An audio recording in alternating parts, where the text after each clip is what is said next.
Good morning. I am Shauna with Divine Truth Healing. And this morning we have Hecate visiting. So we're going to see what she's got to share. Her card is the in between. So we'll see what she might have for us today. I don't have any idea. I didn't ask. So this is where we'll find out.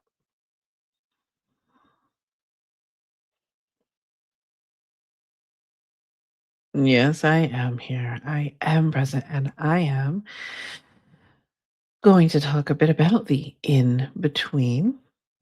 As you well know, light workers work in between. They have one foot here and one foot on the other side of the veil. They are able to raise their vibration in order to reach the other dimensions, which is how we are able to come through and channel through them. This is no small feat. This means they have worked hard. They have done their shadow work or their inner child healing work, and they may not be perfect, but they have moved a lot of the lower vibrations out of their experience. They are working hard each day to do that.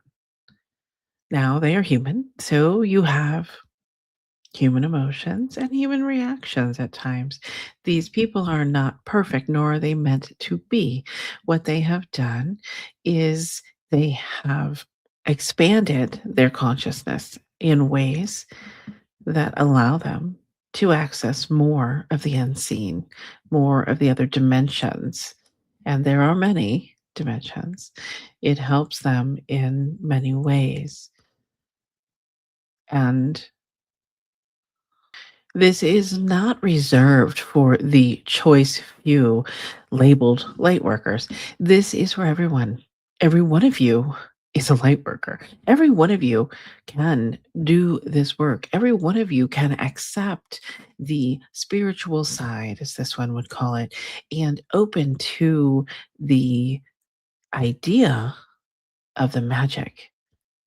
Allow the magic into your life.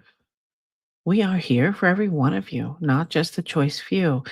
And some do spread that there is a choice few, but there is not. Each of you is a light worker in your own right, especially at this time on earth. Each of you, and especially if you find these videos helpful, each of you can do this. Each of you can connect with your guides consciously. This is possible.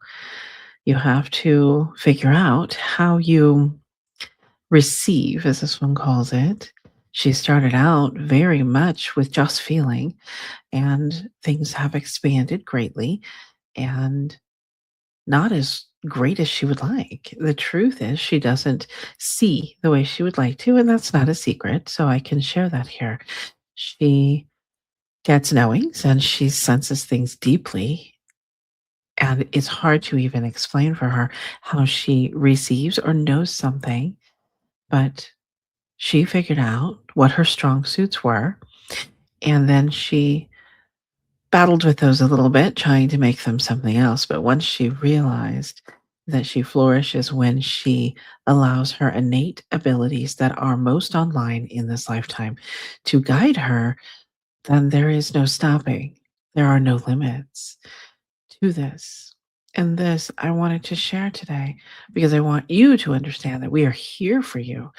We are here, whether it be goddesses, whether it be gods, whether it be angels or archangels, whether it be unicorns, polar bears, the fae, the elemental, the elven guides. These are all true. Every fantasy that has been written about in fiction is actually based on fact, old lore fact, but they were facts and have been turned into something to keep you from connecting. So understand that you are connected and you can become connected consciously as well if you do some practices and you learn a bit about what is helpful and how to keep your sovereignty, how to open, how to shift your beliefs to allow it. And then you can experience all the magic you choose to experience. And this is what I came through to discuss today. So thank you for being here and listening. I wish you well. Oh, well, sometimes I'm really surprised by what they talk about. And I just realized she did that for almost 5 minutes. So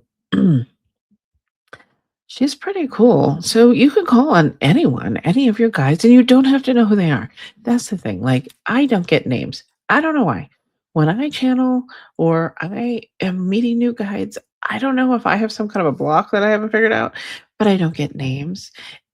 But from the beginning, I didn't. And I was told I didn't need it, that it was about building trust and faith, trust in the self, trust in these beings that I could tell were good or bad. Trusting in my instincts was so important in my path because I grew up with no faith and no trust in anything. It was very difficult. So, that was something that I was taught from the beginning, and I was more or less self-taught with my guidance team, and they would bring me a healer or what have you that would help me, and I would help them in the ways that I could. So the path isn't always go sign up for a class and learn from that. Sometimes your path is to go within, which was my first step, healing my wounds and my inner self, as much as I could on my own before I found a teacher, before I then didn't do well with that teacher, before then my path just took me to different healers who were learning and how each of our strengths could help the other, and it was really a fun path. So um, I hope that I hope that if you're at all interested in understanding your guides or your spiritual path, that you open up to that in whatever way works for you. There's no right or wrong. There's no guru. Nobody knows everything. Nobody. So if somebody says they're a guru and they know everything and they can teach you, run, run. That's not true because your experience will be very different. So I try to everything I do to realize that when I work with people, their experiences can be very different, and we have to kinda suss that out. We have to figure out what works best for people. So, and then that be their strong suit and work with that. And anyway, could go on all day. Have a great day. Thanks for listening.